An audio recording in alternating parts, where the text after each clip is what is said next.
into positions of hopelessness and helplessness. The government gives them the drugs, builds bigger prisons, passes a 3-strike law, and then wants us to sing God Bless America. No, no, no. Not God Bless America. God damn America. That's in the Bible for killing innocent people. God damn America for treating us citizens as less than human. God damn America as long as she tries to act like she is God and she is supreme. Okay, we're recording. What the fuck is... Literally, what the fuck is a Bayonetta? I don't think you guys been talking about this before we started recording, and I didn't want to ask, but now I want to know, and I think the people want to know who is she?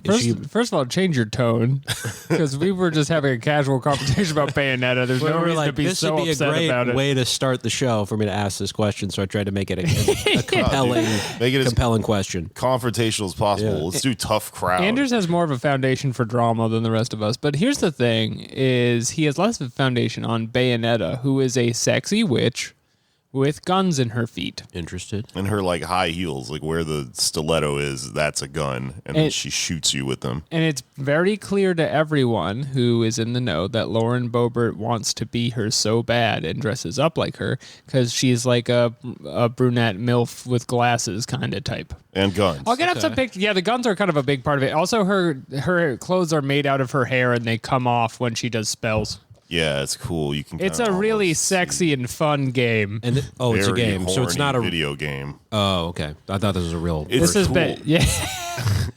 I can't emphasize. Yeah, she's a witch whose clothes are made out of hair, but she's real. She does look like Lauren Boebert. She lost her race last week. It's very tragic for the Democratic Party. Yeah, and I wish I had thought of this until while she was still a serving politician. But yeah, like look at this one. This is what she'd be like. What's cool about the Bayonetta games is that she's like an occult witch lady, and the monsters you fight in the game are all like biblically accurate angel shit. Like, but they're like scary, you know? Yeah, it's scary because it's real. You look up from the screen and you see it in real life. Yeah, and it's all real. This is a real person that does this. I don't know if it's the same studio as Devil May Cry or if it's just related at all, but it's a very similar thing. If you hop around and you have silly guns and you're a beautiful woman. You're a beautiful woman. You serve in the United States Congress. Is it official? Yeah, that she's a beautiful woman. Is she out? Did the guy pull it out in Colorado? Why don't you look it up? Let's see. It's like still happening. The rest of us will wait. I want to, it is a little crazy that she has that restaurant with the guns and stuff, but especially now that I'm... You just said. Like restaurant. Shortening of restaurant, just to catch everyone up. It doesn't speak Anders Lee. What the fuck? What is a straunt? Let's do that scene over. What the fuck?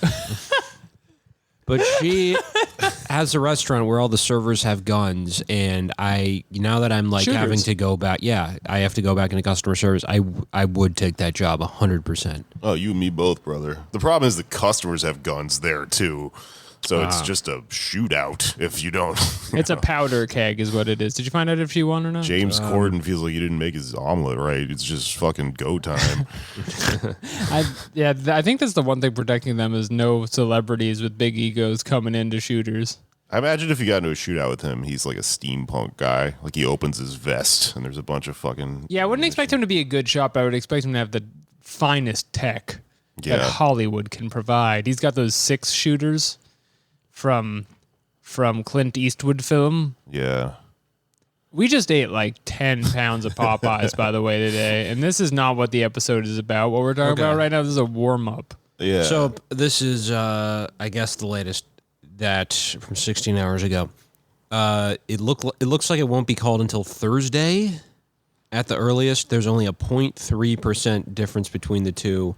If they're separated by 0.5% or less, when all the votes are counted, there will be an automatic recount. So it could be a recount, and which these can only be bad because their supporters will show up with guns to the recount office and intimidate people. Well, actually bring food from the restaurant, which may poison the counters. Oh, even more dangerous than guns. You know what I've been thinking about post the midterms is they're gonna have to invite Fetterman on Pod Save America a bunch now. Oh, no. He's like 10 times the size of each of the men on that show. Like inviting the Hulk in a little bit. He is maybe one of the few people who would accidentally go on this show by mistake. That'd be cool. Thinking it was them. Should we be on that? Should we be working as people? Should we be working the Fetterman angle?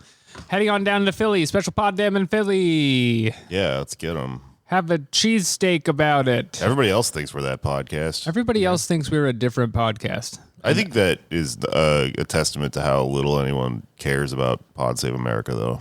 That's how I like to think it's about sad for them that people think we're them all the time. It's so pathetic. It's really the East Coast and West Coast of each other. Yeah. We're the East Coast. They worked in the Obama White House.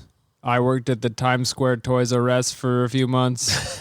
Yeah, we're equal but separate. Nope. Hello, everyone. Welcome to the show. This is Pod Save America. I'm John Flores. That's John Lee. John Lee here. And John Patak. In Poland, podcast John Yu. Yeah. Indeed. Doing a Yakov Smirnoff bit. I get. Oh, that's pretty meta because you said in Poland instead of in Russia, and we're doing like duality, sort of. I was just going for my last name's Polish, but I'm in. No, run with it. Are you Polish? Yeah, I'm That's where partially it's- Polish. I'm mostly Irish. I don't know But why. that name is Polish. I've never thought about your actual, like, Do you guys think ancestry. about me at all? No, I've thought of your. No, I knew you were a. Can I say it? Yeah, you could say it. Polak. You can I say knew the you were word. Polak. I give you the pass. Nice. I've always thought of. Polak pass. I've always thought of your race as being from Boston. Yeah, that's true. Well, I'm mostly Irish. That makes sense. and I am mostly Irish, so racially that is correct. But words have power, and that's what today's episode is about. No, it's not. I will be. I actually don't know what today's episode is about. I'm excited to learn. Okay, so Do a I. deep dive on Bayonetta. Yeah, just out. What is it? Her own game, or she's part of another game? It's No, a game it's- called Bayonetta. There's Really? 3 of them. Yeah, it's about her. You're gonna love it. I really want to play this now. It's cool. I might download it. See Does if she I'm have buying it. a broomstick? No, she has Oh. guns in her feet. I couldn't be more direct with you what she has. So is she an actual witch endowed with powers? You know what? You're a comic book guy, right? She's Yeah. kind of like Venom or Spawn, in Okay. that there's just She's a sexual venom. amorphous, dark thing. She's a venom of your fantasies. Both her suit and her weapon at the same time. Oh my god, Okay. that's actually a really good analogy because like her suit comes off, Venom's suit comes off, and it does attacks. Yeah, Oh, she's so girl Venom. She's Like naked. her hair will come off of her body and form like a giant wolf and consume a demon, Damn. just like Lauren Boebert. Yeah. No, look it up. Well, you know what? Maybe I'll Read a book, look it up. I might hook up the Switch to the projector tonight. Oh, And maybe we man. can watch it, and it'll be huge. She'll be huge, you know? Okay. It's every dream I've ever had. None of us are doing well intestinally. You can just hear it. Yeah, I should not have had that biscuit. half. Yeah, we can all just lay down. and Andrew's game. twisted his biscuit in half like an Oreo. We thought it was so Have weird. you never done that with a Popeyes? They're built that way. No, I always tear it the other way, but I think you're really onto It something. makes- It's just- You know what you got to do is you got to make one of those TikToks that's like a hack for a everyday thing that you didn't even know you were supposed to do it like this. When people show you how to open a pizza box differently or whatever. Did you know that Popeye's biscuits are meant to come off like They like an unscrew. Oreo? They unscrew, yeah. I mean, I It's thought that was elementary. just biscuits in general, but You have a beautiful mind, and it's gotten to the key of biscuits. That's weird, man. I I've shouldn't never have seen had it, anyone though. do that. My stomach's like, Yeah, we all sound great. Okay, so what's the episode about? All right, everyone, shut up. Welcome to the show. So here's what I wanted to talk about today. A month or so ago, a few weeks ago, we had on Beatrice Adler Bolton from Death Panel to talk about their new book, Health Communism. It was a pretty good episode, right? We got into the interesting theories of health communism, and that was really cool. But I had been reading the book, and I hadn't finished it, as often is the case when you have on a guest, and they go, "Hey, read my entire book." I know. We can't all be Jon Stewart, okay? Yeah. Kicking back in the office reading these things. Come on. You read a couple chapters and then you talk about it. And the thing about this book is that near the end of it, it gets into some really cool shit that we just didn't get into in that episode. So it's been like kind of eating at me. So I figured I'd do a little book report episode like we do about this thing called the SPK, SPK. the Socialist Patients Collective, which is like an autonomous group in Germany in the 70s that basically they like people call it a terrorist organization now. Like Tucker Carlson has called it a terrorist organization. Oh, really? It's gotten the Tucker Carlson bump. Yeah, I think Beatrice mentioned that to me. If I'm wrong, tweet at her. I don't know. Give her a ring. I think I remember her saying that. But anyway, what's interesting about them is that they have not really been written about that much in English until the book Health Communism. So this is like kind of new. This is interesting. It's a scoop. Yeah. It's a German scoop. And it's like something that the only things that have been written about it in English, especially from American perspective, are just like calling it a terrorist organization. But there's actually a real interesting story here about something that happened. Oh, is there like a cover up? I guess I'll have to wait to find out. I don't want to spoil it. There's not really a cover up. It's just everyone stopped caring. But we'll get to that. Okay, so Interesting. this also coincided with a bunch of shit that I've been reading about, vaguely related. I've been attempting to read Deleuze and Guattari's anti-Oedipus. Oh man, okay. Capitalism and Schizophrenia. Very difficult shit to read. Yeah, Those are a lot of big words in a row. It's post-structuralist stuff that you kind of are reading it, and then you put the book down sometimes, and you go, "Are these motherfuckers fucking with me? Like, Yeah. Yes. What is a body without organs? Just tell me, motherfucker." It's about which type of tree do you interpret the world through? Well, I understand I would- tree versus rhizome. That I think Is that actually part of it? Is it tree based? yeah. So post-structuralism, a lot of it is like philosophically they sort of reject like binaries and also the transcendent nature of a lot of philosophies, which they view as a tree trunk, as in things transcend upward, and that's how you think about things, right? And rhizome is not a tree. That's right. So Okay. what a rhizome is this plant that exists in nature that's like kind of like a tumbleweed, but it's all connected. So it doesn't really have a beginning or end. And they're like, philosophy is more like this. It's a bunch of interconnected bullshit, and we can my words, not theirs, but we can think about things like This isn't the report on that book today. no, but it's related. It's like it's all related.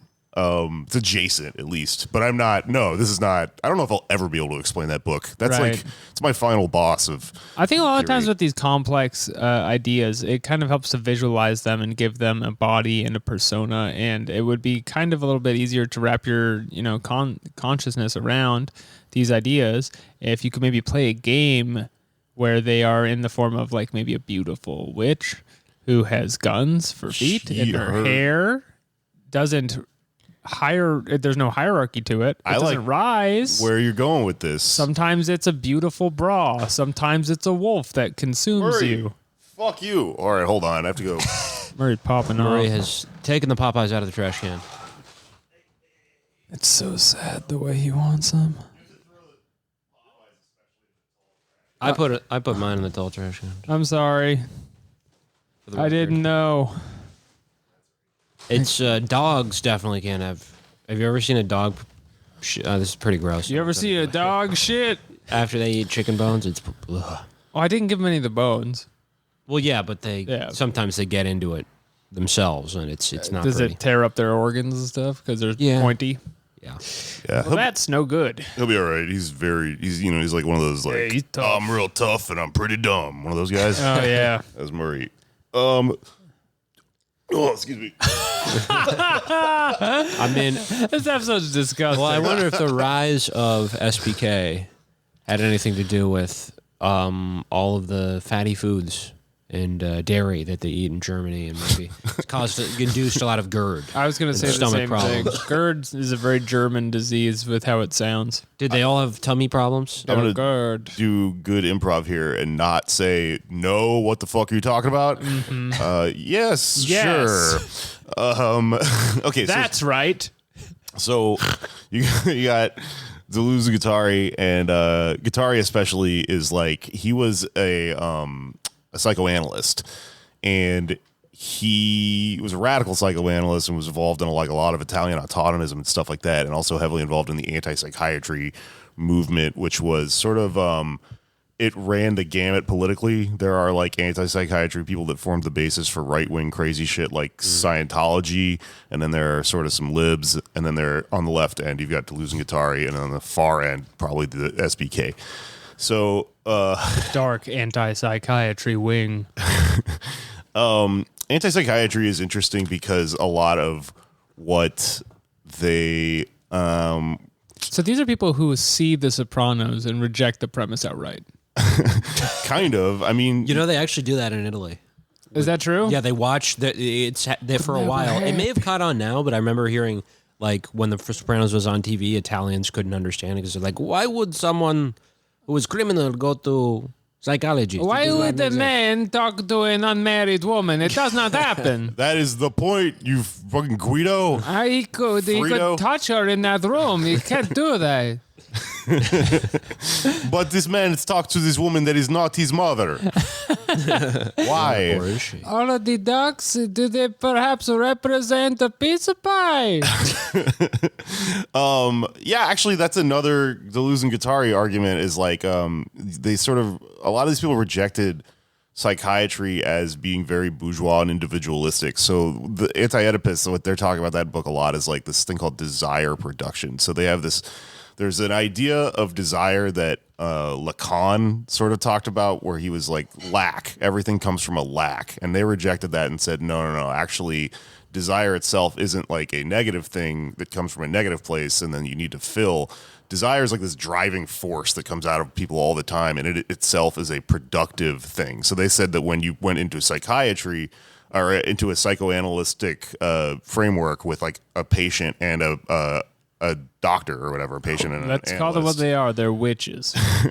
the hierarchical nature of that puts you in a situation where when you're the patient, your desire is just sort of getting sucked up into this one situation or whatever. And then they imagine this, what if we deterritorialize that, which is turning everything into rhizomes instead of trees.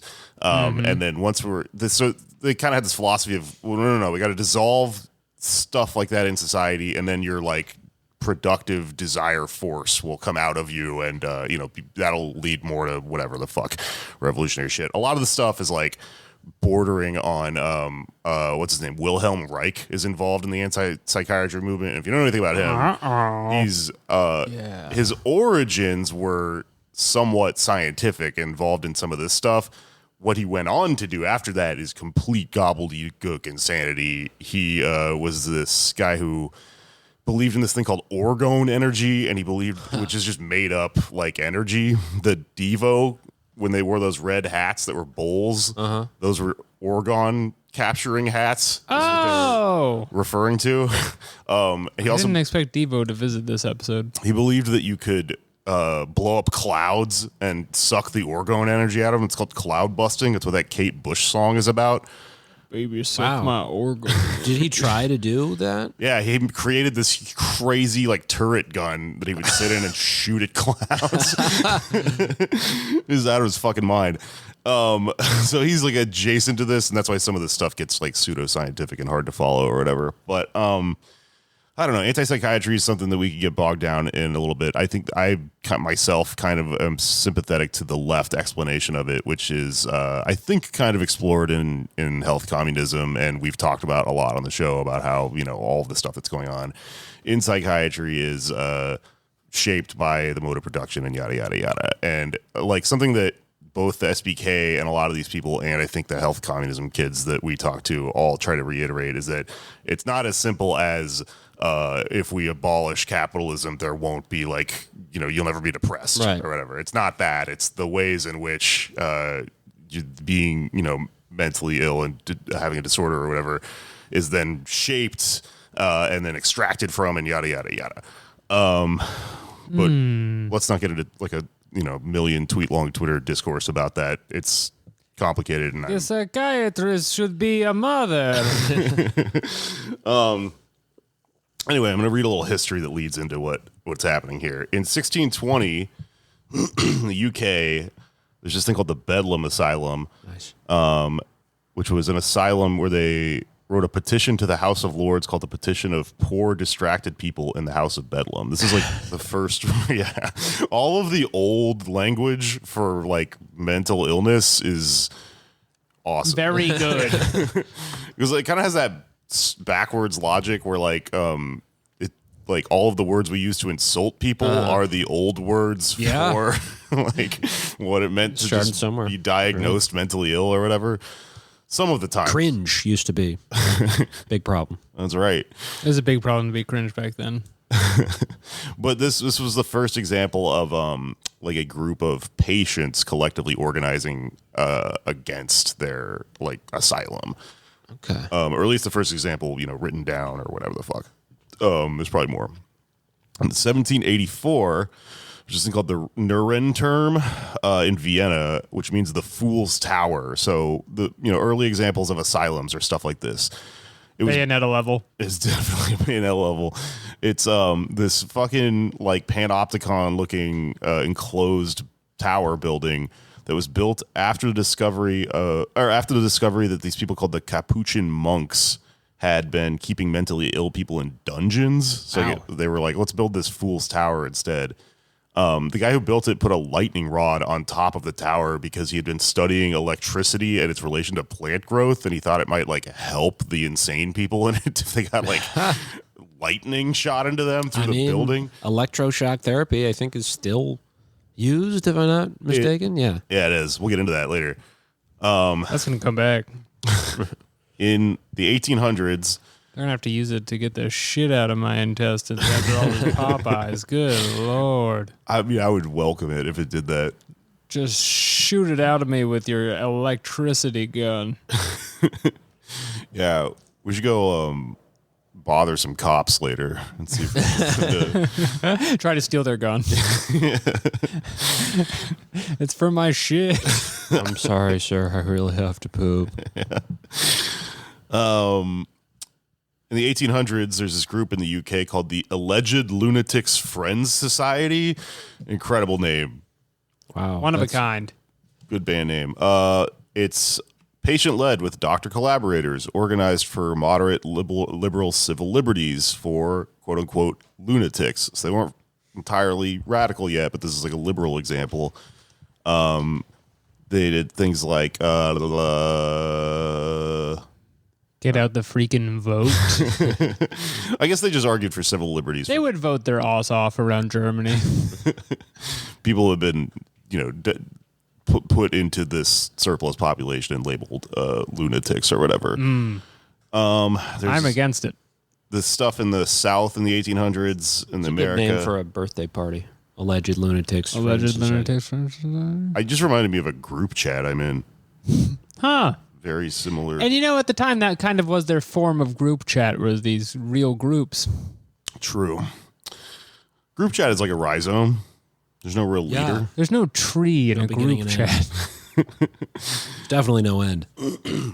True.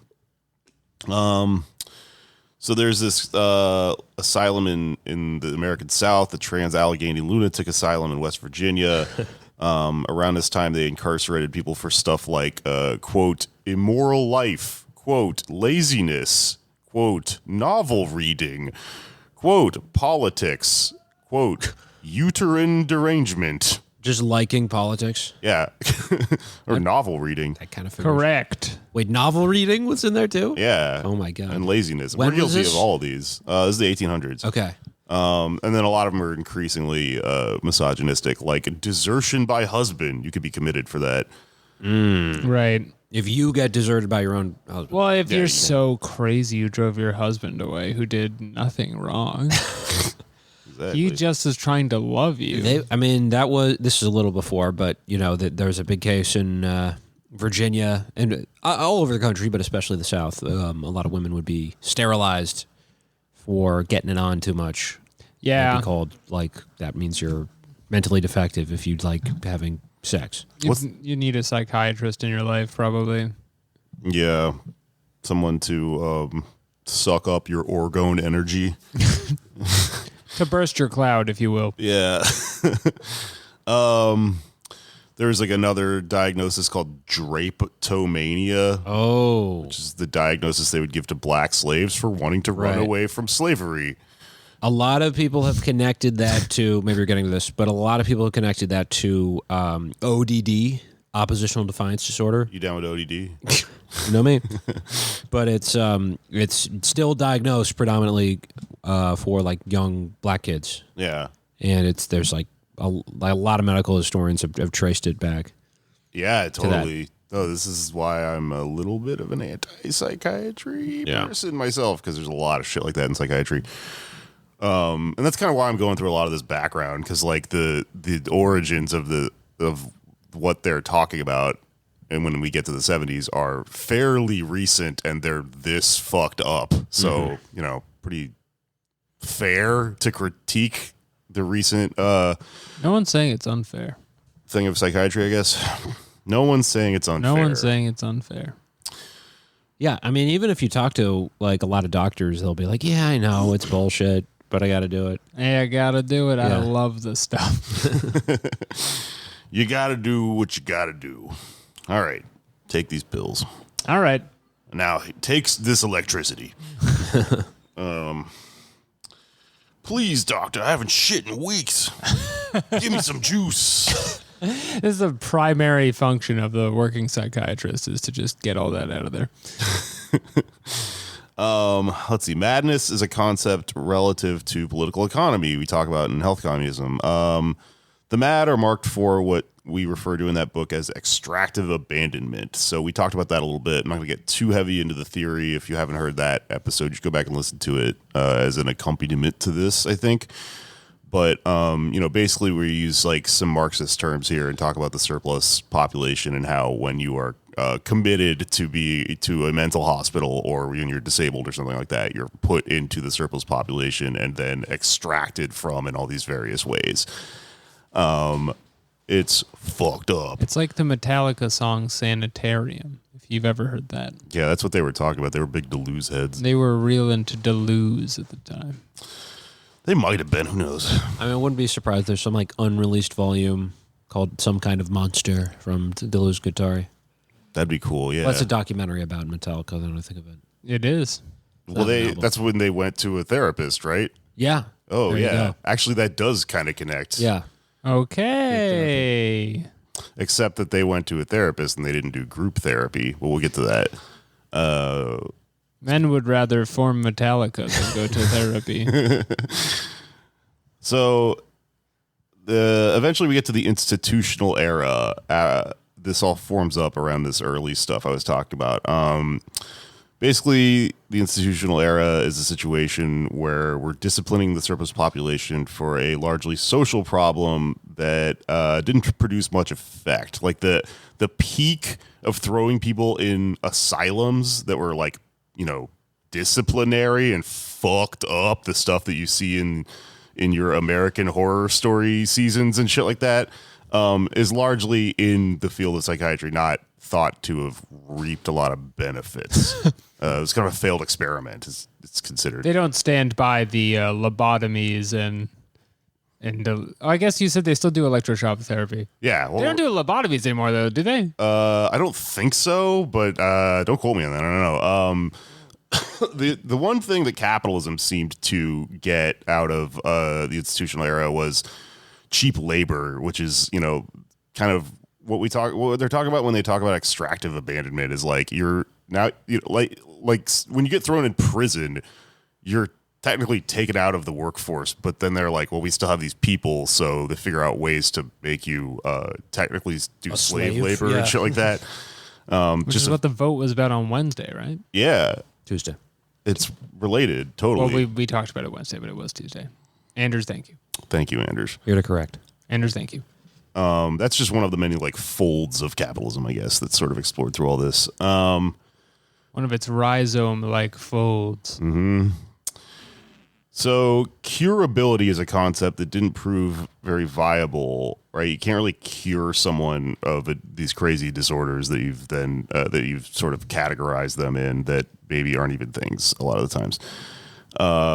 So this gives rise to eugenics and the rise of biomedical thinking, which biomedical thinking is like the umbrella term that sort of surgical and later psychiatric shit comes out of. This led into an evolution of the way we dealt with the surplus population So now he could sell drugs to you and also perform surgeries on you and most importantly, experiment on you. So now we're getting cyberpunk-ish with our development into psychiatry. Yeah, we're getting into this. This is something the SPK talked about where they one of the things that they wanted to dissolve was the fact that like if you are a patient, the way everything is set up, you kind of are like a stop for doctors in training on their way to like the next thing in their education, which is something that like commodifies you in a really fucked up, dehumanizing way. Because you're the customer for a doctor? Well, you're the thing that they get to practice on. You're a panel on the Candyland board that is their career. Yeah. They're going to go off on you real quick. And that panel You hate when you go is- to go see the doctor and they're like, I'm about to pop off real quick. let me feel the back of your body with my stethoscope. Oh yeah. Well, because you're like you're a non-human in a way. Yeah. They're like, okay, well, we can use these people to like practice experimental brain surgery on, and then the era of lobotomies occurred and shock therapy. Shock therapy came about when an Italian doctor named Ugo Cerletti went to a slaughterhouse and saw a butcher stunning pigs in the head to make them easier to stab and bleed. Feel free to do an impression of Ugo Cerletti if you feel like it. Wait, what nationality did you say it was? He's Italian. He's an Italian doctor. Which would, I've never done Italian before, but I wonder how that would go. so this doctor, you know, he went to a slaughterhouse and saw I invent a machine to be like my wife. The doctor had discovered a technique after realizing the pig was a bit like his wife. I shock you. I shock you until you're quiet. So what he did is after he saw this happening with these effectively in the slaughterhouse, stunning pigs in the head, is he went out and found a 39-year-old homeless vagrant at a railroad station and just brought him into the hospital and started shocking him. Damn. Yeah, this was the first human subject of shock therapy. Jeez. Yeah, this is just electrocuting a hobo. That woman's name? Bayonetta. Yeah, dude. How'd she get like that? She's kind of like Wolverine, experimented by the government. Yeah, dude, they shocked witch energy into her. Pretty cool. This may fuck up your hair in some way we don't really medically understand. One early lobotomy subject was a woman described by this American doctor named Walter Freeman as, here's how he described her, quote, a master at bitching. Oh, I've met this woman before. The way Good he says Lord. it like it's a skill. Yeah, I don't know Kind if of is. it takes time. I'm reading that with too modern of ears. Like, Yeah. that's not exactly what he meant or what that meant back then, but I can't figure out what else it would Yeah. It's possibly like the old mean. timey way of saying it. She's developed mastery of bitching. Yeah, she's With no exquisite longer... practice and enough classical training, you too can bitch like the rest of I feel like maybe he meant that it's effective, and then for a second, he forgets or he mistakes her for a human being because her bitching is so effective. Oh my But then he god. has to remind himself that For 1 second, I thought this bitch was a human being. It's super effective. So with the emergence of psychiatry, institutionalization shifted to deinstitutionalization. It became less carceral, but still abandoned. It just evolved in these various ways.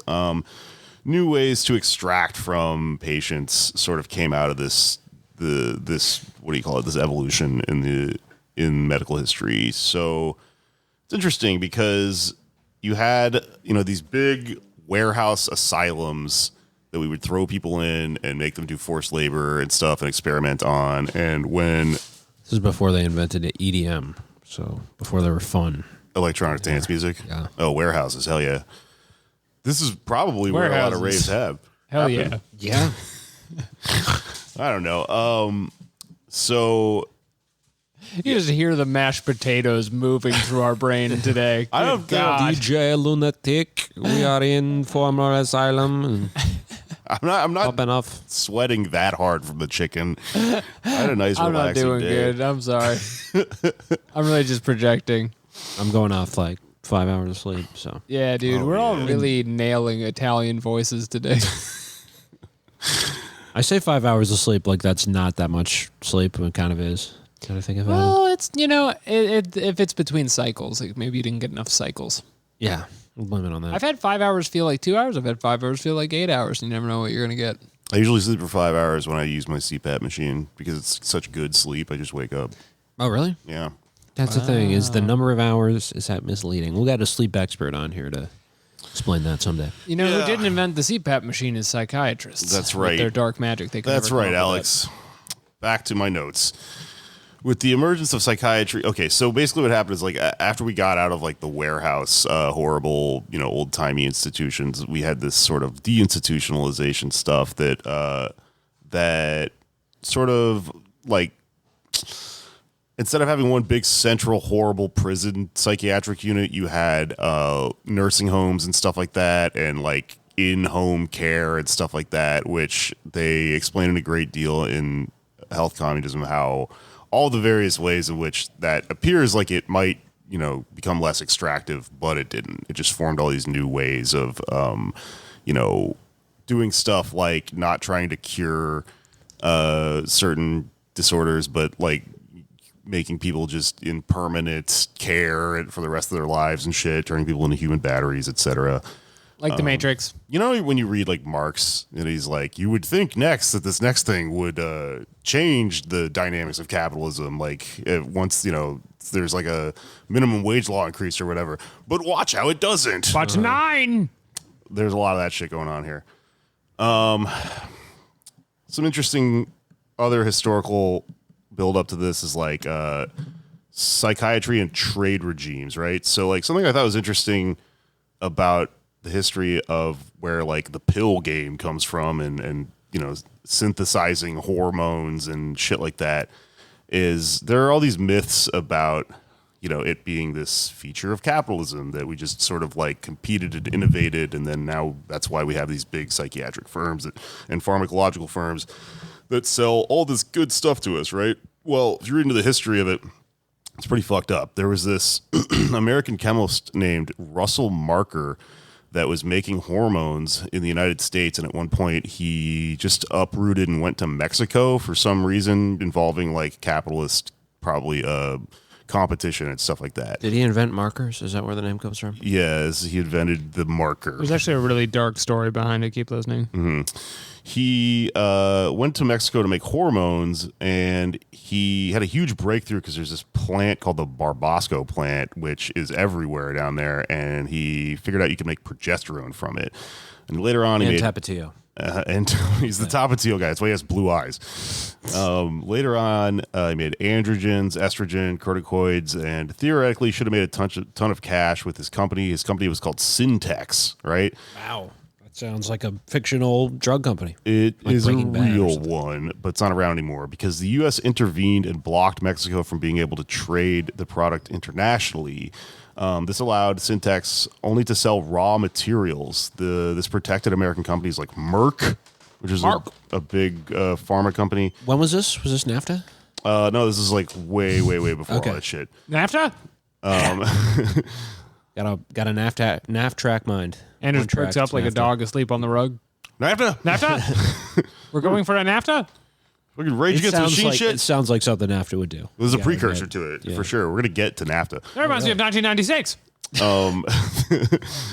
So what happened, because America just had this hegemony on like trade stuff, is that even though a perfectly viable competitor had this breakthrough in Mexico, which according to the rules of like competition and stuff like that, they should have just been able to sell stuff, is we just came up with all these reasons to not allow them to do that by using like trade embargoes and sanctions and stuff like that, and saying, well, you can sell as raw materials to us and then we can sell the product as long as it turns into a situation where we make more money than you, basically.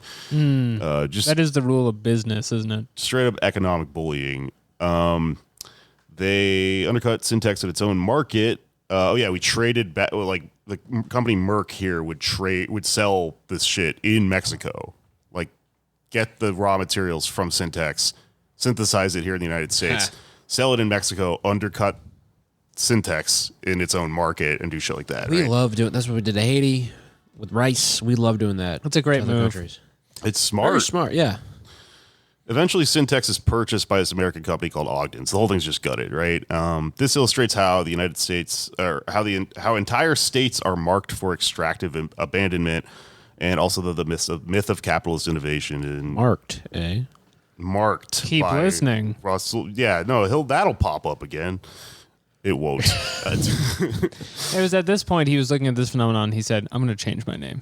He founded the Mark train that I want people to- connects DC and Baltimore. I want people to know me as the guy who marks." I'm the one who marks. I'm kind of wondering if you've heard of this guy, Anders. This feels like an Anders guy. There's this guy named Estes Kefauver. Oh yeah, 1956 vice presidential nominee, Adlai Stevenson's What the running mate. You walked right into that one. Damn. So What does he have to do with this? So he held these high-profile hearings, right? Where he was called the Kefauver hearings. Kefauver hearings. That's what they were called. Kefauver. Yeah, it's one of those names. It's like it sounds. It's kind of onomatopoeia-ish. You know, Kefauver, because he's old Southern guy. I agree. Kefauver. Well, I'm not some big city Kefauver. All right. So he actually was good in this story. So what happened is that he wanted to regulate drug development, patents, prices, stuff like that. That would make this, in theory, like a fair, competitive endeavor. But the University of Chicago vice president, this guy Lowell Coggeshall, which is another name from the past, led to a pushback against him. Don't make me go get the Coggeshall. That guy must be hilarious. His name is Lowell. Yeah. Yeah. Yeah, I'm already laughing. Yeah, no, he's Elon Musk's friend. My friend Lols. Here's my cousin Rafflecopter. For $10 billion, I will invent the world's first Rafflecopter. It's a lot of government seed money in that. So if you're out there and you ponied up for one of the blue checks, you have Alex's permission, right, to do that as a thing? Pretend to be like Elon Musk. That is correct. You've gotten a grant to make a Rafflecopter. I want to see how it affects the stock market. That's what Twitter is for now, I guess. Yeah, I've been trying to think of a good one because I have an alt account. I think I could do that with. If you have an alt, I think you could still buy the blue check and do that. Yeah, I think anybody can, right? Aren't they they losing stopped like a it. lot of really? money off of that? Because people were like pretending to be Halliburton and they're like, well, missiles just for babies now or Well, whatever. I feel like, in a way, to use a problematic phrase, but an apt phrase, especially given this show, the inmates are running the asylum right now with the blue check situation. Yeah. I feel like the cat's out of the bag on that. Or some other cliches. That's There's gonna no be going back. the cat's out of the bag. Yeah, there's nothing they could do. I feel like all the blue checks have been released, and it's Oh, chaos. Yeah, okay, I follow you. As I said, the inmates running the asylum is going to have a lot to do with this episode. Oh my God, where is this going? So, Coggeshall, this guy, right? He pushes back against Kefauver. This is like a top episode for crazy names, by the way. Done like 10 in a row. It's been 30 minutes. Psychiatry is crazy, man. Everyone was a mad scientist in this story. So he's like a cold warrior, right? They And experimented on their names. I went in Earl King, and I came out Estes Kefauver. I feel much calmer now. so Coggeshall's thing is he was saying that we can't regulate stuff because that'll hobble these like pharma corporations in this way that would risk losing ground to the Soviets, and it would also risk advancement in research that would be vital to like keeping our boys alive. We need medicine On the for- front? Yeah, the front lines of the Cold War. Makes perfect sense. Go get them, boys. Around this same time, so you have the emergent, like, legal drug market is what's causing all this stuff to happen, right? Well, this also gives rise to the illicit drug market. And as the drug war is starting, during this time, like Harry Anslinger, who's the guy we talked about when we did that episode on cocaine and like the drug war. Oh, yeah, that motherfucker. This guy is founding the Federal Narcotics Bureau. He's incredibly racist. He, just as a refresher, he like went to China and made up a bunch of shit about Chinese people. He's canceled. He went to like jazz concerts and just wrote about how it was like the music of beasts and shit like that. Do not dress up as Harry Anslinger this Halloween. Everything he did was super racist. He created all these like specters of like, you know, oh, the black man's coming and he's doing cocaine and he's going to blow up your house or whatever and steal all your shit. I didn't know about FBN. That's like FNB. FNB. That's like the precursor to DEA, kind of. Correct. Oh, Yeah, about that. He was an FBI guy, I think, or whatever the fucking precursor to the FBI was, and then he went off and founded the FNB, which then's a precursor to the DNA. He's basically the founder of the drug war. He also killed Billie Holiday. What? Basically, like he tortured Billie Holiday, followed her around forever. It's all in that book, Chasing the Scream, I read last year. For Son of a. using heroin and singing the song "Strange Fruit" about lynchings and stuff. Oh, like that. right. You stay away from Billie Holiday, Harry Anslinger. I know. He used xenophobia and anti-communism to make heroin a part of the pro-Korea War narrative. Senator Alexander Wiley, another guy involved in this, would accuse Mao Zedong of personally aiming to drug American teenagers. Can't prove it didn't happen. Yeah, I suppose so. It's airtight. The drug war turned into another segment of working class another segment of working class, largely leftists, into surplus for extractive abandonment. Sorry, I butchered that sentence, but you get what I'm saying. Yeah, you had like, you know, working class artists and stuff like that, leftists. Well, now we can antagonize them for being like drugged up by Mao Zedong and then throw them into prison and or, you know, whatever. Who gave you this reefer? Was it Zhang Daoping? This would all lead to, so this is skipping ahead a bit, but yeah, this does kind of all lead into the 1990s neoliberal. Nobody correct me on the Chinese name I said. I know I did it wrong. What did you say, Mao? I think I Deep. Yeah, it's not important what I did. What's important is I don't want to hear how it's not a name. I thought you like were doing a guy who didn't exist yet. Like it's the 60s and you're like, did Xi Jinping do this to you? Yeah, Xi Jinping. I probably butchered that too, didn't I? Yeah, see, it's hard. Zhang Xiaoping, and I said Zheng Daoping, so I was pretty fucking close. How embarrassing. I don't want to hear about it.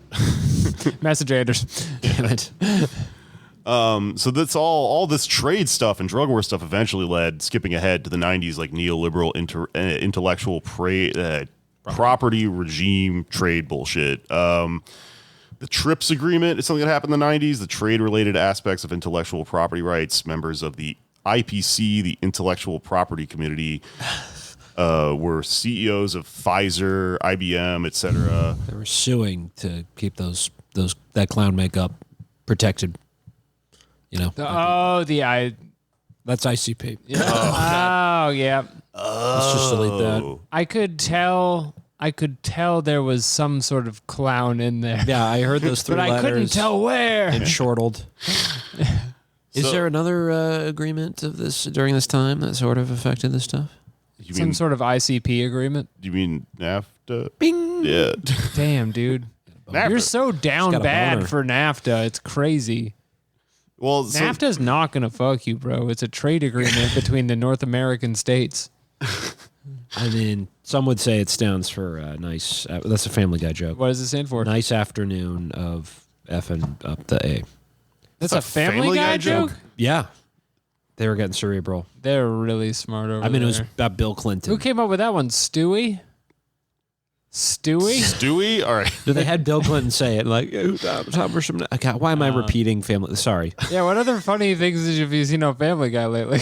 Did you write for Family Guy? How did a NAFTA joke get I was on there? thinking last night how it's weird that Brian went to Brown. He's a dog. That is weird. And then he died. That was even weirder. That was I weird. mean, with the Then way they brought it back. With the way the culture's going, pretty soon dogs are going to be allowed into Brown. Yep, pretty much. This That's- is what liberals want. Goddamn wokeism. They're trying to ruin Brown. Yeah. Next thing, it's going to be called blue because all the blue hair people in there. All the genders they'll have at Brown. Okay, so NAFTA and the TRIPS agreement do stuff like they allow the CEOs of Pfizer and IBM and stuff like that to start basically revolutionizing or establishing this really unfair global system of rules when it comes to stuff like intellectual property, which is something that governs whether you can sell pills and shit in a certain country, which causes all of the horrible monopolies on markets and stuff like that we have today. It caused stuff to happen during the vaccine race during COVID and shit like that, where you might have asked, why can't you just make an open source one, like a font that we all get to use, That's because of stuff like the TRIPS agreement and NAFTA.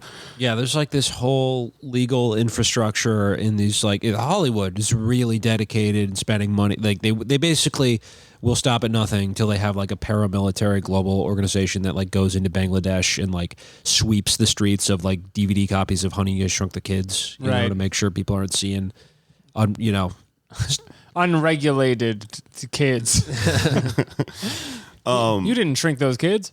Let's get. I think I'm about to finally get us to where the story is, and then we'll barrel through it and we'll be done. But this is the Hobbit of our episode. Yeah, I don't know. I just thought this was all interesting background that kind of leads into understanding of what's happening here. So let's back up a little bit, right? You got Salt, Jean-Paul Salt. Oh, Salt. I don't know how you're actually supposed to I think pronounce it's that name. I think you said it right. Sartre? I thought it was sad. The way I said it as a joke was the correct pronunciation. French people are crazy, yo. I don't think Jake essentially said salt, and I don't think that's it at all. Right, I said salt. We're not gonna get it. Just move on. I mean, it's a different language. It's a different language. In 1943, he wrote a book called Being and Nothingness, an existential explanation of madness rather than an existential explanation of madness rather than a biological one. Left-wing antipsychiatrists would expand this to materialist explanations rather than biological. So we're getting away from biological explanations of madness, right? He would go on later to write the foreword to the SBK's manifesto, which is called "Turn Illness into a Weapon." It's fucking cool. So we talked a little bit already about. What did they invent? COVID-19. The Chinese labs, folks. Yeah, these German people in the 70s created COVID-19 in a Chinese laboratory. How'd they get over there?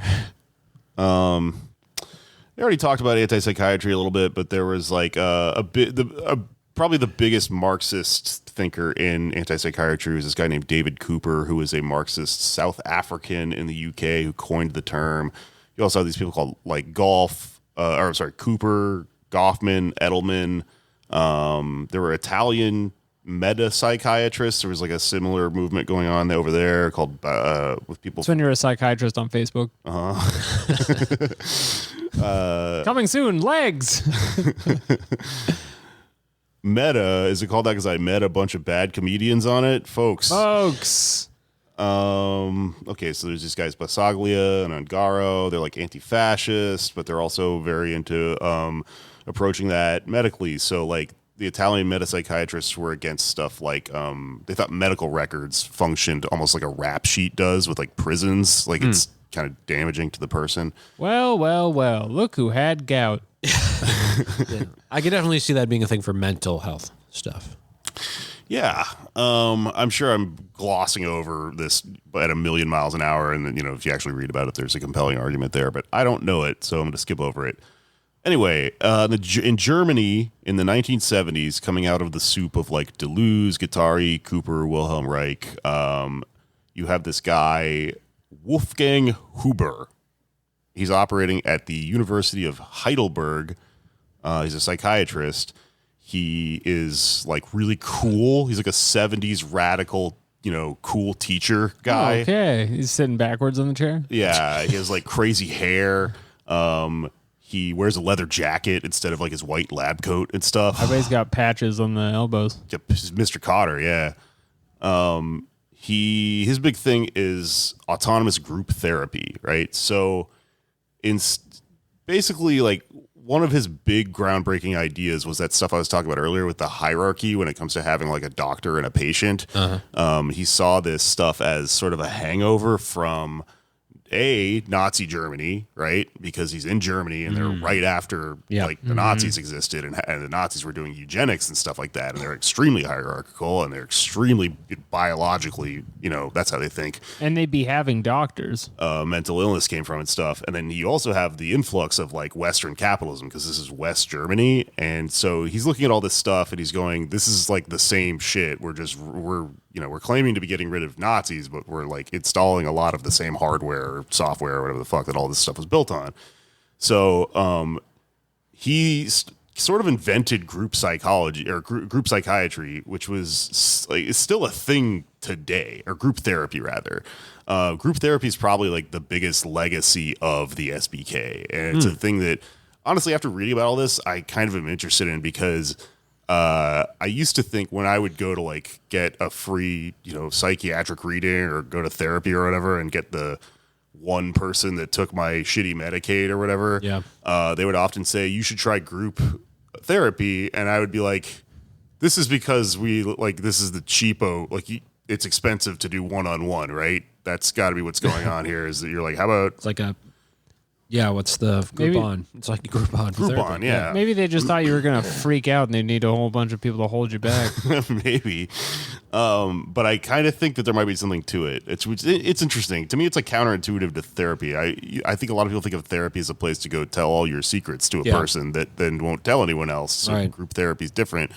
That doesn't sound as inviting. But, if you go with... the SBK's theories, then maybe it's actually more healing to like form, bonds and stuff like that. I have heard from watching Maury that on those episodes where, well, in a way, it's kind of like group therapy. There are those episodes where they have a couple on, and one member of the couple has cheated on the other one on Maury, this happens. Yeah. And they admit to their partner, yes, I cheated on you 1,000 times or something like that. And I remember this one woman saying afterwards, like, this actually feels really good that I was doing it in front of all these people. There's something, it feels better about that. And sometimes I think about that and I'm like, well, that's kind of probably like the perverse nature of television and spectacle, all that shit. But maybe there's something to it. Well, maybe, I don't know. If you're cheating on your spouse that many times, maybe part of you wants to hurt them too. So then admitting it on television feels extra good. God, yeah. What do you think about this awful thing to do, actually? Those shows really did morally questionable things much of the time. And that's why they were such great television programs. True. And we wanted to see more of them. It's pretty good. Go on. I was going to say now back to our regularly scheduled programming. There's a TV joke since we were talking about TV, but then you said more. Yeah, I had to cut you off with more of them. No, that was really good. It's all staying in the episode. Let's get back to the show. Keep it in. So Huber's like this fucking radical teacher and doctor, right? And he sort of refers to himself as a doctor collaborator, is how he likes to insert himself into the situation of like autonomous group therapy. Collaborator with a K, I bet. No, with a C. But, well, he's not a Nazi. Oh, wait, I guess he's German. German, I don't that's why. Nazis didn't invent using the K. Oh, the book I read was in English, so it's spelled with a C, but you might be right. He gets shut down eventually by this polyclinic director, that like basically the dean of the situation, whose name is Helmut Kretz. Another cool name. Cool name alert. Wolfgang Huber is he's radicalized from working in low-income polyclinics. This is where he came from. Stuff would happen in these places, like patients wouldn't be allowed to be referred to high-income, non-warehouse hospitals, and instead could only be sent to the asylums of last resort. Jesus. South of the city. It's a loaded term, non-warehouse hospitals. Yeah. So he's working in these shitty, like, middle-level hospitals, and to be like, if you're rich and you have a problem, you can get sent up to the nice one, but everyone below a certain income bracket has to go to the asylums of last resort, which is a spooky haunted house hospital in South of the city. He, a West German, saw problems with healthcare as coming from the capitalist healthcare model being imported from the USA, like I said earlier. I'm just picturing American Horror Story. They send you to the hospital. The devil is your doctor, and an alien is like the attending. Those shows are wild, by the way. Shout out to American Horror Story. You crazy? Yeah, they're crazy. I'm watching the new one right now, and it's insane. Too crazy. Where'd you come up with this stuff? He saw similarities between the human era of deinstitutionalized care, in quotes, and what the Nazis had done fairly recently with systematically destroying patients, organizing them, devaluing homosexuals, drug users, and political dissidents. There was a U.S. officer at one point who came over to these hospitals and was tasked with denazifying the hospital, and he agreed with Huber, and he called Sure, it... he did a great job. He left, and he said that hospital is Nazified to the core. Man. That's too bad when that happens. He said it was like unfixable. You'd have to build a new hospital. Well, this just fits in with the rest of denazification, which is just looking at a building being like, can't fix this, and leaving. Quick interjection here. Yeah. Because it does relate. One of my favorite books, Asperger's Children by Edith Schaeffer, which is about Hans Asperger, who's also gets kind of through denazification, quote unquote, scot free. But she argues in her book that Nazism was in many ways a diagnostic regime. It's all about diagnosing all sorts of social phenomena, often through medical lens, and that has to do with why we call people autistic or Asperger's today. That's like exactly what they're talking about here. The university's Department of Psychiatry hosted the grandfather of the DSM, a guy named Dr. Emil Kraepelin, who in the 1890s made historically lasting distinctions in the diagnoses of schizophrenia and manic depression and stuff like that. So the guy who made the DSM came out of here. So a lot of this biological essentialism stuff is directly related to these hospitals. But there were new deinstitutional doctors like Walter Ritter von Baer in 1955. They were opposed by these old conservative biopsychiatry Nazis. And this opposition between the new liberal, hey, we got to deinstitutionalize stuff, guys, and the old biopsych Nazis created this dialectic that Huber sort of pops out of, right? He rejected, so he didn't like the Nazis, but he also didn't like the libs either because they were embracing liberalism that he saw as just the precursor to Nazism. Well, right? Frankly, they were cringe. And they were cringe. Diagnosed cringe. Diagnostically cringe. You are medically cringe. That's honestly what Asperger's was at first. Sheesh. Or autistic psychopathy, which it was called. Basically, yeah. So Kretz, he cut Huber's classes because, having anti-capitalist politics in post-war Germany is really bad optics. And this is a university. So people are getting really dicey about this Huber guy because he's talking openly in Marxist terms. And they, kind of we need to make sure we're doing rah, market capitalism, everything here. And this is all in West Germany. This is all in West Germany. Okay. Yeah. It's kind of a talking point at the time. Yeah, this is a big thing that happened there recently. So World War II. Check out World War II.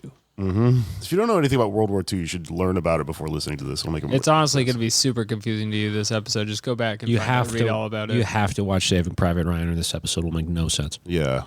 This is about, So that scene where Vin Diesel gets shot by the sniper, that's pretty much the prelude to this episode. Vin Diesel's in that? Oh, yeah. What? He's shot by a sniper. Diesel, Barry Pepper. That rules. It's a really cool movie. It's my girlfriend's favorite movie. It's 100% made up, but that's what makes it so good. You have a girlfriend? I have a girlfriend. What the hell? Her favorite movie is Saving Private Ryan. So every man's dream. Truly. Real, man. I bet there's a bunch of 60-year-old dads that are just dude. How do I get one of these? So the patients are devastated when the cool teacher Wolfgang Huber gets classes cut and sort of gets kicked out of school, and his prescriptions that he had been giving out get canceled and stuff like that. It's a big problem for people. So he was giving people medicine. Yeah, so he wasn't. Antipsychiatry is not as simple as Right. I don't think pills should yada yada yada. Yeah. It's more getting into the just heady framework stuff of how it's capitalistic and stuff. Right. A lot of these people do think like, no, we should dissolve capitalism or, reorient all this stuff, but like, give me my pills. Yeah. I want to be in control of them rather than Right. having someone fucking dosing them out to me and stuff like that. Yeah, no, I remember going to a meeting of this sort of anti-psychiatry group kind of, and this guy was saying like he needs lithium and he's had to discover on his own what his dosage is because he goes to a doctor and they don't give him what he needs. Well, I mean, you put a tremendous amount of faith into doctors for little to no reason. I mean, they're a stranger and they might not have a good education and stuff, and even if they do, the system of what they're going off of might not actually work. Right. So that's what a lot of this is about: is the autonomy of the patient to be able to, figure that stuff out. There you go. Thank you. Farting up a storm over here. God damn it! All Good Lord. Rail through this so we can get out of here before. It's been like a half hour of freaking armed combat. God damn it! It's like World War I. Down the pod trenches, breathing the gas. God damn you.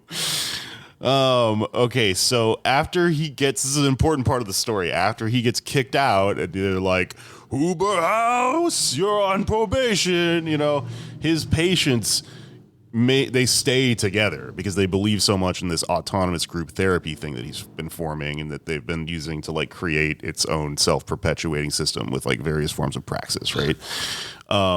So they show up and they protest him getting kicked out of school, and they're beaten by the cops. And that becomes a live spectacle. This is the 70s. So we have like cameras and shit and local news and stuff like that. So after there's this spectacle of the students getting beaten up for wanting their group therapy and shit, they're sort of able to form and stay at the school, and they form the Socialist Patients Collective, which has that manifesto I talked about earlier called Turn Illness into a Weapon. I think there's another translation that's like the army of the sick or something like that. They all sound fucking cool. Very German. So the SPK is like, they have like a lot of tenets. They have, they're decentralized. They have these like 3 starting points they talk about.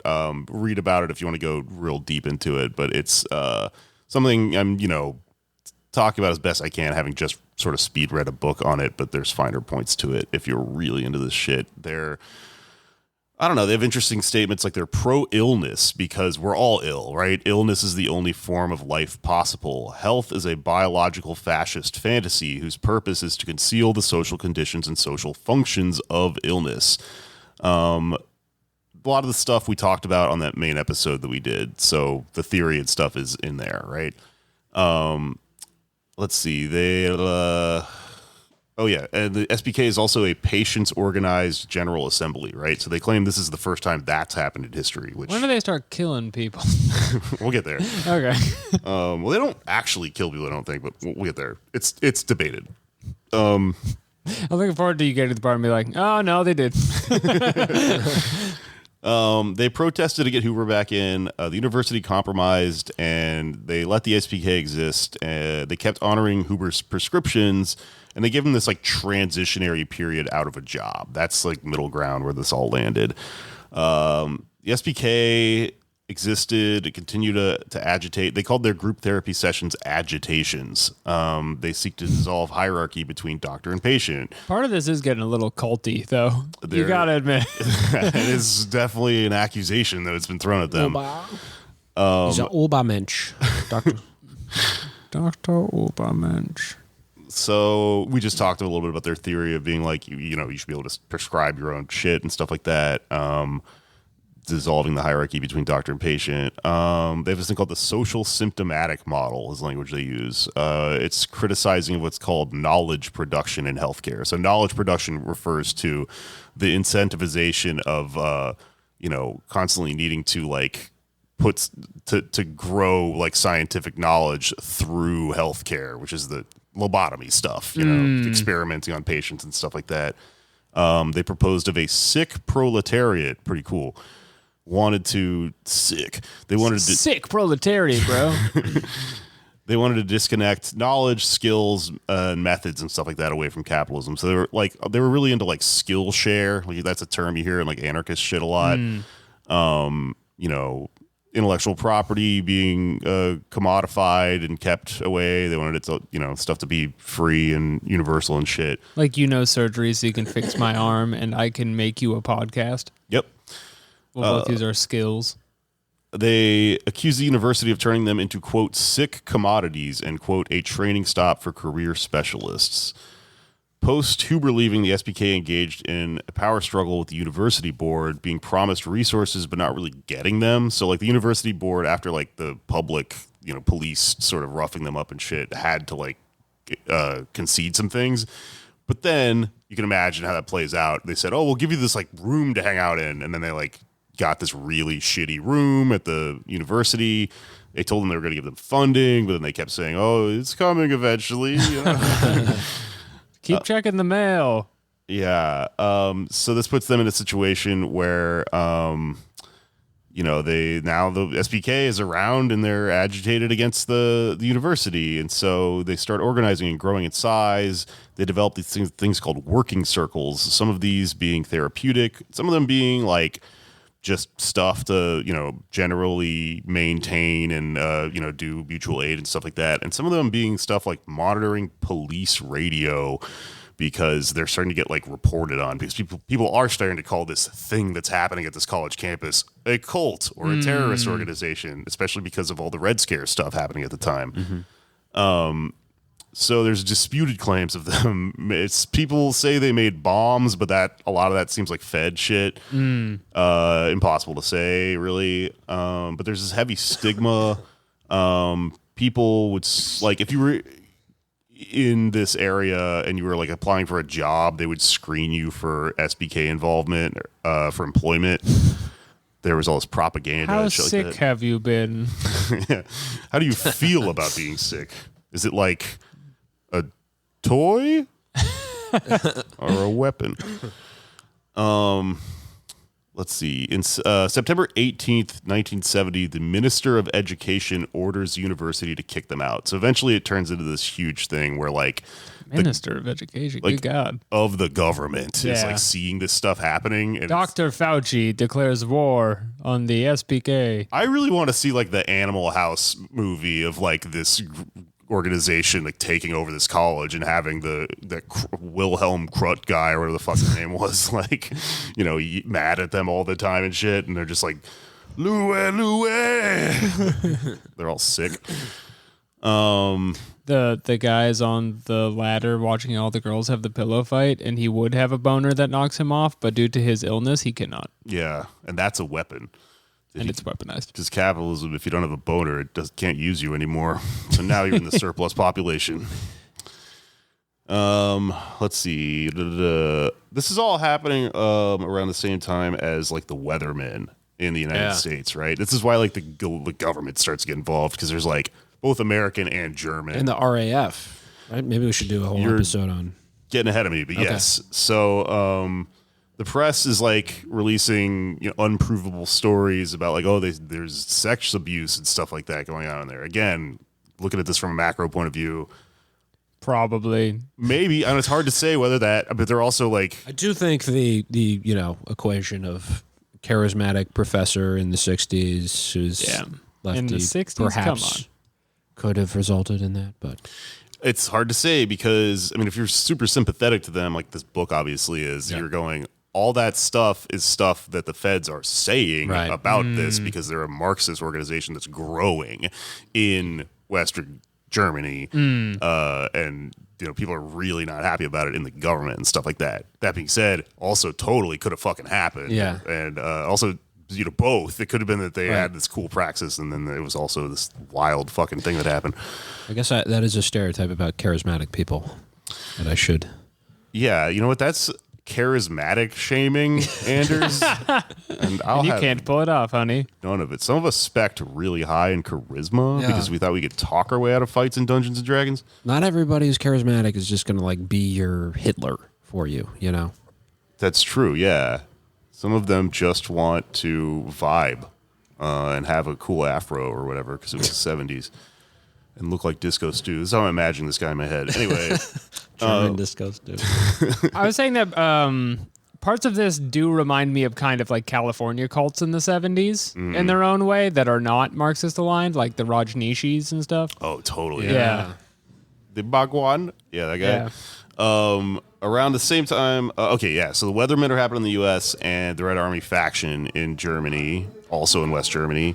And so the narrative becomes that the SPK is an arm of the Red Army faction. That's what they're saying in the newspapers and stuff. They're saying that, like... So they're looking at it like in a tree-based logic. They're a branch. Exactly, They're not which is understanding bad. the rhizome. They don't understand the rhizome. It's all just one big rhizome, man. We're all connected to each Actually, other. is a pretty good analogy in this case, yeah. We're all an arm of each other in a rhizome. Well, I think we're all in Ouroboros. The Ouroboros snake is- that eats itself. That's rhizome though. It is. Basically like a simple rhizome. Each of us a scale on the Ouroboros. So like they're saying that like the Red Army faction is just using the SPK as like reserves for like when people, you know, die or whatever. They just pull some of these mental patients out. Also, yeah, I mean, I don't know if I explained this really that emphatically at the beginning of this. These are all patients, so this is like a Red Army faction made of like lunatics, kind of, which is like why it's cool. I don't know. It's kind of why I started reading about it. It was And they're just like, all people with like mental health issues? no, some of them are Okay. disabled and stuff Okay. like that, I think. But definitely some of them are you know, diagnosed mentally ill. So the SPK is eventually accused of blowing up a bomb in Odenwald Forest and They're trying to kill the Allfather. it's so German. And then trying to bomb the president on a train in 1971. They've stolen his raven. They accused the raven of body fascism. What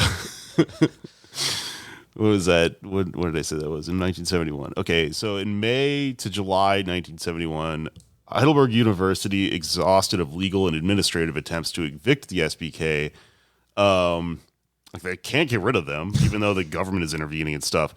A backroom vote occurs, and in July, using a nearby unrelated shooting as justification, the police just storm homes of SPK members and the center at the university. Mass arrests occur, and on July 31st, a day before their official eviction date, 300 militarized officers descend on the building with machine guns, dogs, a helicopter. A couple people said there were tanks there to arrest 9 people. Wow. They sent the Wehrmacht after the annoying college students. This is 9 people, 300 officers, and like a tank. So this stuff is all in the muscle memory of like the German state. Yeah, right. They just like picked it right back up, you know. Oh, we're good at this. But this time is for capitalism.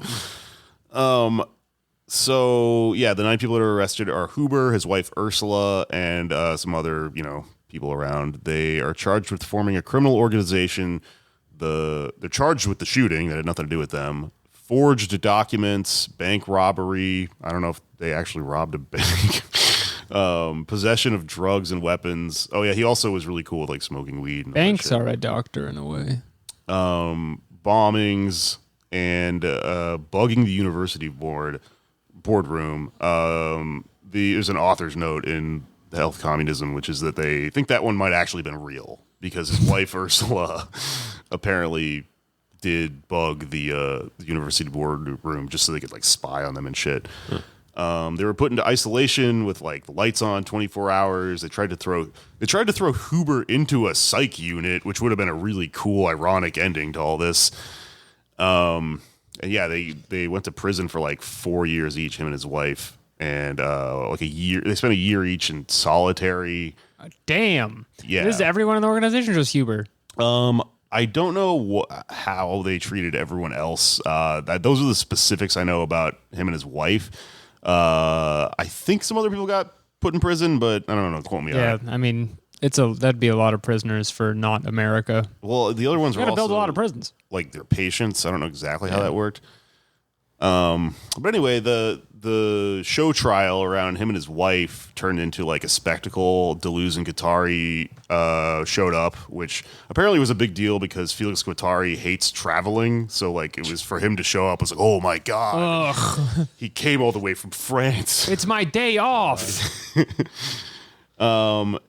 he compared the events to this thing that happened on March 22nd, 1968 at the University of Nanterre in France, which was like a similar students' protest, which is a thing that radicalized him quite a bit.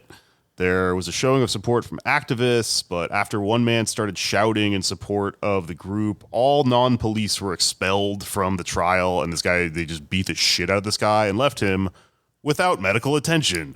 Now that's funny. Yeah, there's all these medical ironies of how they fucking cracked the shit down on everyone and did not, either didn't understand the lesson here or like were purposely like, no, you will not use doctors for good.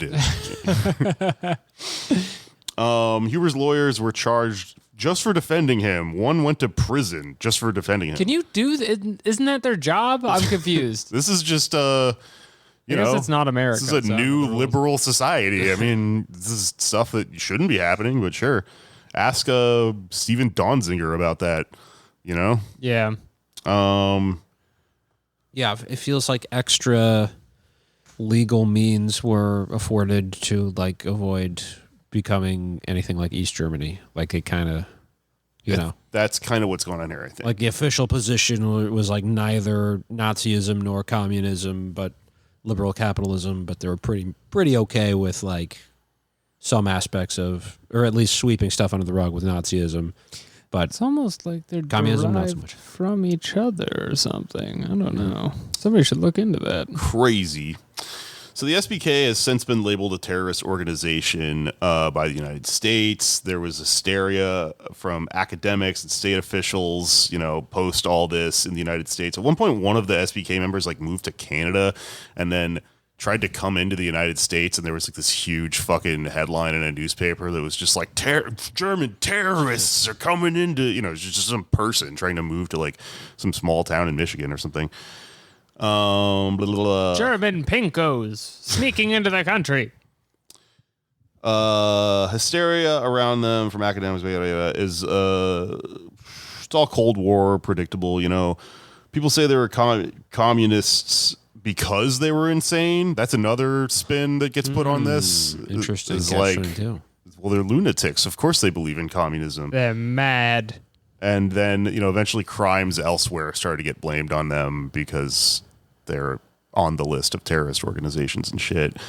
And that's basically it. That's basically the story of the SBK. I mean, the crackdown really snuffed out the organization. They existed under a different name, but did different shit after this for a little while and sort of dissolved into just like a basic activist group. But I think that the thing about group therapy being like invented by this guy is really interesting, and it's one of those things that you would never know where it came from. And I think that, again, not going to get back into the theory because we did the other episode for that, but like a lot of the stuff that they're talking about like witnessing, liberal, like market capitalist healthcare system be implemented right next to where the Nazi shit just happened, and being able to put them right next to each other. They had really, really valid critiques of, The contrast was glaring. Yeah, and like how all of the stuff's just remanifested itself, especially, watching the Nazi doctors who were really into bioessentialism and stuff. They all wanted to make a human centipede. And what was the biological need for that? How would that help science? It would be sick, yo. That's what they said. Yes. The Doctor in Human Centipede is too much, by the way. I don't know if you remember him. Oh, he's German, right? Yeah. He's just like too much. That's Huber. They thought he was cool. Yeah, there's nothing cool about it. There's nothing cool about sewing three people together so they gotta shit in each other's mouth. God. And then part of them dies, and then the rest of them die because they're all stuck together.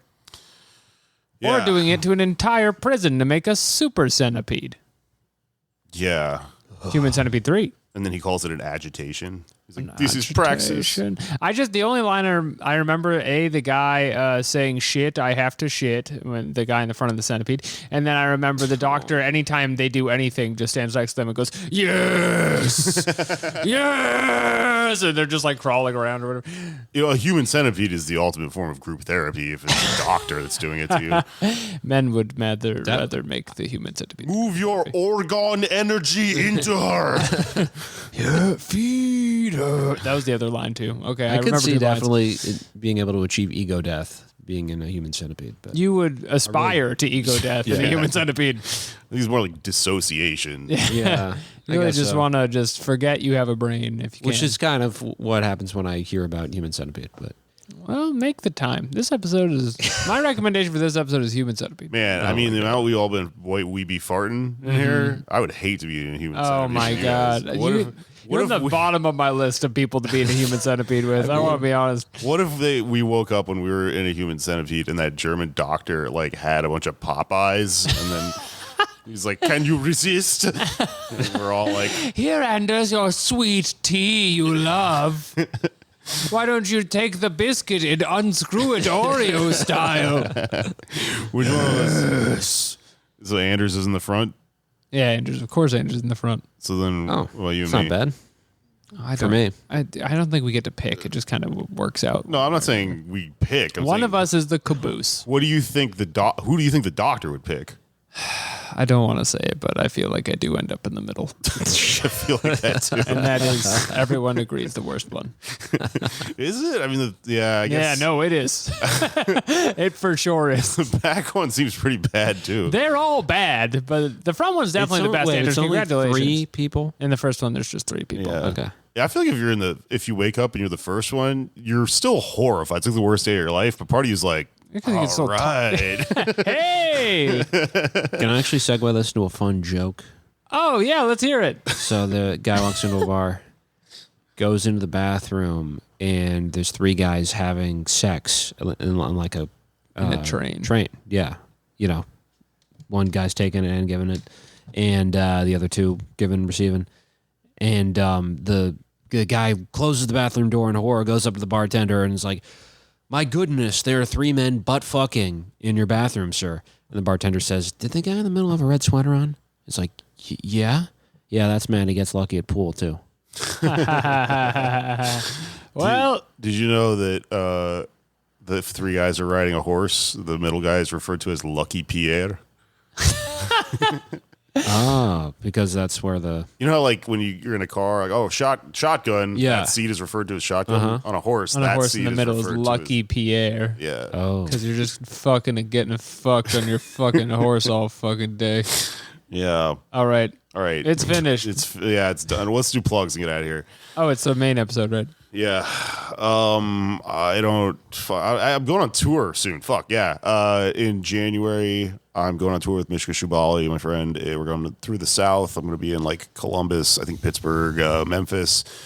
In Memphis, we're doing a January 6th show with my friends Heels, a punk band. It's called Heel Surrection. And then down through Texas and all that bullshit like normal. I'm doing Alex's show Game Boys In December. on December 15th? 16th. 16th. Fuck. My other show is called Why You Mad. Twitter is, I think, going to be over soon, so just keep listening to the show, please. Follow us here. Don't just do it because of how cool it is on Twitter. Plug for my show this Friday, Game Boys, Caveat, Lower East Side, November 18th, hot show. You must come and see our wonderful show. That's at 7 p.m. And these have all been great shows, folks. You don't want to miss it. And the number 1 show where it's safe to know about video games, Game Boys. Bayonetta will be there. Bayonetta will be there, and she will be played by Lauren Boebert. She better be.